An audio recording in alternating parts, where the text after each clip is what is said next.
All right, today I'm going to show you the initial setup and basic software functions of the Lockwood Pro CNC router by Cutting Edge Plasma Cutting Edge Router. This machine here is equipped with the Masso G3 Touch controller, upgraded 6 horsepower auto tool changing spindle compared to our 3 horsepower, 6 position linear tool station in the rear of the machine, and this machine is also getting a vacuum bed. All right, so power hookup is right on the side of this machine. For the CNC controller, here's the power box there, power button on top. I'm gonna power that on. This is the VFD for the spindle. For this spindle, it's a single phase 220, draws 22 amps, so we're running a 30 amp breaker. This VFD here, they do not have a power button, so you just have to plug it in.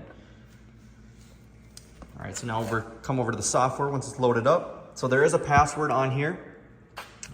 Masso puts one on right away, so it's going to be capital HTG, and you can change that if you want.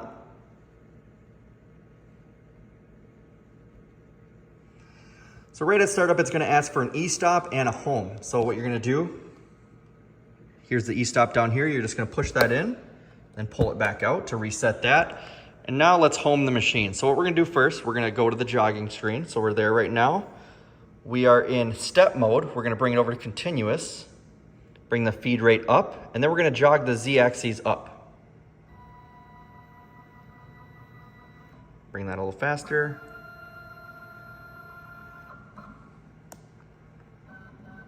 So once the Z is all the way up, we are going to home X and Y. So what you're going to do now is you're going to double tap home.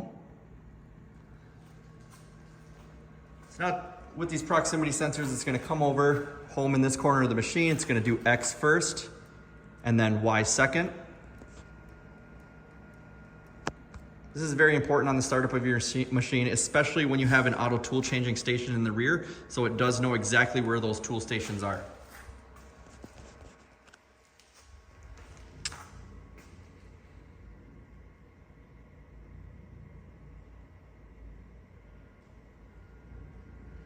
All right, so now that the machine is homed, right here it's gonna show that X and Y are at home, the machine coordinates.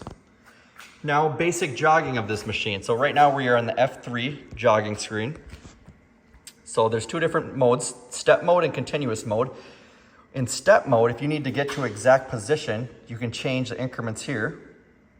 And then if you just tap, it's gonna change that. Otherwise, if you need to jog the machine quick, you go over to continuous, bring the feed rate up, and then you can just jog. So there's Y.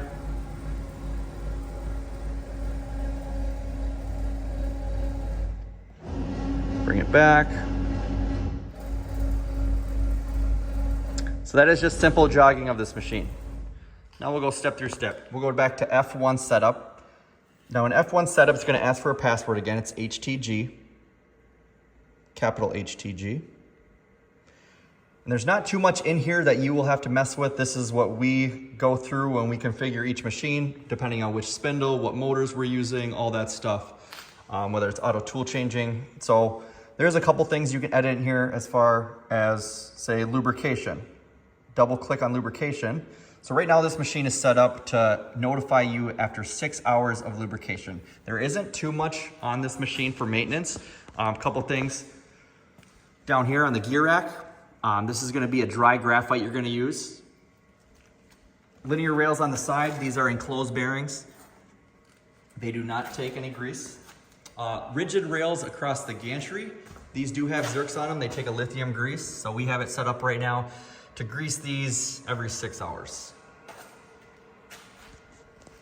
Other thing to set up on here would be tool changer. So right now this machine does have the auto tool changing station, but in the software it's set up as manual tool change. So what happens is when you design your part in CAD CAM and there's different tooling, when this is set to manual tool change, what's going to happen is once it's done with its first tool, it's going to notify you on the screen that you need to change tools.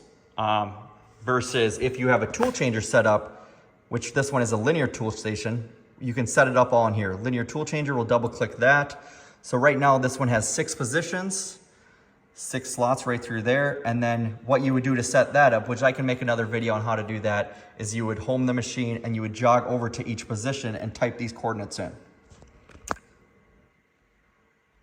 So we're gonna go back to manual tool change. Now over here, we're gonna go to F2, program MDI. So this is where you're actually gonna have see your program and do the cutting. Spindle on, off is on here. Coolant flood. So the coolant flood on this machine with the auto tool changer is actually, it's gonna blow air out of the bottom of that spindle to prevent debris from getting back into that spindle and damaging it. So it's actually blowing air out of here right now. So now that should automatically turn on when you're using an auto tool changing program for G-code. And if it doesn't, you wanna make sure that is on. Next is jog and probing, which we already went over. Tools and offsets. So now this is the other screen where you want to set up your auto tool changing, which I will put in another video. But basically, just a quick run through of this.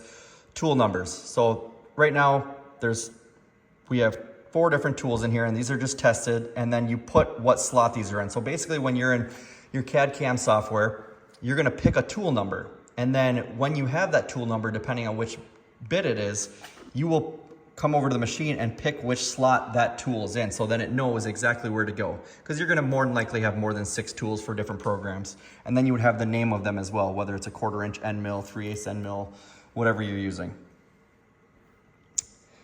Conversational, I'll go over that in another video as well. And then load file, we are also gonna go over that in another video. So that is just initial setup, jogging of the machine. We'll see you next time.